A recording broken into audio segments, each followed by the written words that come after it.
5 సార్లు ఎమ్మెల్యే అయిన అటువంటి గుమ్మడి నరసయ్య గారు రేవంత్ రెడ్డి గారి అపాయింట్మెంట్ కోసం ఒక 4 సార్లు కలవడం జరిగింది. ఆయన వెయిట్ చేసినా గానీ ఆయనకు అపాయింట్మెంట్ దొరకలేదు. కనీసం సెక్రటరీ లోపలికి కూడా వెళ్ళనీయరంట. 5 సార్లు గెలిచిన ఎమ్మెల్యేకే అలా జరిగితే మామూలు కామన్ పీపుల్ పరిస్థితి ఎలా ఉంటది? అంటే రేవంత్ రెడ్డి ప్రమాణ స్వీకారం రోజు ఏమన్నాడు? నేను కంచెలు బద్దలు కొడుతున్నా, ఈ ప్రజాభవన్ ఇది ఎప్పుడైనా ఎవరైనా రావచ్చు, కలవచ్చు, కేసీఆర్ ఎవరిని కలవకుంటున్నాడు అని అన్నాడు. అంటే ఆ రోజే అనుకున్నాం, ఇది ఈయనకు కూడా సాధ్యం కాదు కలవడం అనేది, ఒక ఇమ్మెచ్యూర్డ్ స్టేట్మెంట్ ఇస్తున్నాడు అని చెప్పి ఆ రోజే అర్థమైంది. ఒక ప్రోటోకాల్ ఉంటుంది సీఎం అన్నప్పుడు. ప్రోటోకాల్ ప్రకారం ఏంటంటే అపాయింట్మెంట్ తీసుకొని రావాలి. ఆయన ఒకవేళ ఓపెన్ టైం ఇచ్చాడు అనుకోండి, ఎన్టీ రామారావు ఉండేవాడు. ఎన్టీ రామారావు ఏం చేసేదంటే మార్నింగ్ 3:45 నుంచి ఆయన ప్రజా దర్శనాన్ని పెట్టేవాడు. 2:30కు లేసేవాడు ఆయన. 3:30 కల్లా అంతా రెడీ అయిపోయి ఓ 15 నిమిషాలు ఎవరైనా విఐపీస్ వస్తే మాట్లాడి కనీసం 4 o'clock వచ్చేవాడు బయటికి. ఆ 4 o'clock అందరినీ లైన్లలో నిలబెట్టి కలిసేవాడు. ఒకవేళ ఎవరైనా ఎమ్మెల్యేలన్నా, మంత్రులన్నా రూమ్లో పిలిచి మాట్లాడేవాడు. రాజశేఖర రెడ్డి గారు కూడా కొంతకాలం పాటు దాన్ని మెయింటైన్ చేశారు. బట్ కేసీఆర్ గారి దగ్గరికి వచ్చేసరికి ఏంటంటే ఒకరితో ఒకరికి కంపేర్ చేయాల్సిన అవసరం లేదు. బట్ ఆయనకున్న ఆయన నిరంతరం ఏంటంటే పబ్లిక్ ఏం చేస్తే బాగుంటుంది, ఇంకా ఏం చేయాలి, అయితే థాట్ ప్రాసెస్ అనేది మిగతా వాళ్ళలాగా ఉండదు కేసీఆర్ది. ఒకటి ఏదైనా మైండ్లోకి వచ్చిందంటే క్షణాలు, గంటలు దాని గురించి ఆలోచిస్తూ ఉంటాడు. ఎవరినైనా పిలిచి మాట్లాడడం మొదలు పెడితే అది వాళ్ళకు 10 నిమిషాలు 15 నిమిషాలు అని ఉండదు. ఆయనకి ఇంట్రెస్ట్ టాపిక్ ఉంటే సాయంత్రం దాకా కూడా మాట్లాడుతూనే ఉంటాడు.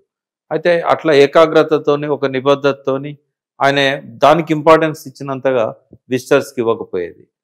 విజిటర్స్కి ఏంటంటే ఆల్టర్నేటివ్ ఏర్పాటు ఉండేది, సెక్రటరీలను కలిసిపోవడం ఇట్లా ఉండేది.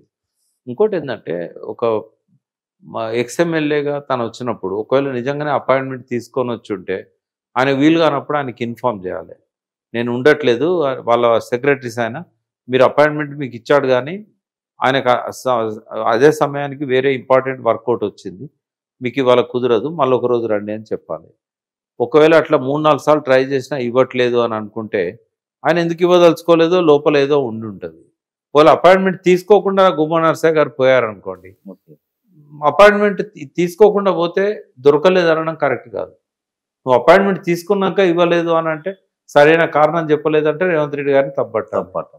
నువ్వు తీసుకోనే లేదనుకో, ఆయన ఏదో పనిలో ఉండుంటాడు, ఎవరితోనో మాట్లాడుతూ ఉంటాడు, వెయిట్ చేయాలి.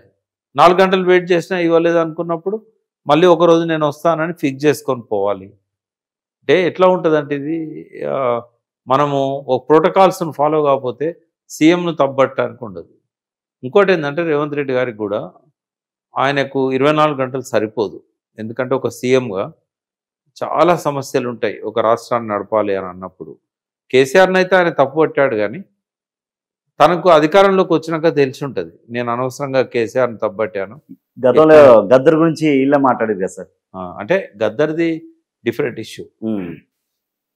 ఒక సీఎం ఒక వ్యక్తికి అపాయింట్మెంట్ ఇవ్వట్లేదు, గద్దర్ లాంటి ఒక పాపులర్ వ్యక్తికి కూడా అపాయింట్మెంట్ ఇవ్వట్లేదు అని అంటే 2 కారణాలు ఉండొచ్చు. ఆ రోజు పర్టికులర్గా ఆయన ఏమన్నా బిజీగా ఉండాలి, ఉన్నా కూడా ఎవరైనా పంపించి లోపలికి పిలిపించి టీ కాఫీ ఇచ్చి ఇవాళ కుదరదు వేరే రోజు అని చెప్పాలి.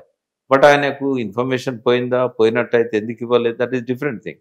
బట్ గుమ్మడి నరసయ్య విషయంలో మాత్రం అపాయింట్మెంట్ తీసుకున్నాక ఇవ్వకపోతే అది రేవంత్ రెడ్డి తప్పు అవుతుంది. అపాయింట్మెంట్ ఇవ్వకుండా ఎన్నిసార్లు వచ్చినా కూడా ఇదే పరిస్థితి ఉంటుంది. సీఎంగా వాళ్ళకుండే బాధ్యతలు చాలా ఉంటాయి కాబట్టి మనం అలవోకగా తప్పే అని చెప్పలేము. బట్ ఆయన అర్థం చేసుకోవాల్సింది కేసీఆర్ గారికి కూడా అట్లాంటి సిచ్యువేషన్ ఉండే కాబట్టి ఆయన కూడా ఇవ్వలేదని అనుకోవాలి.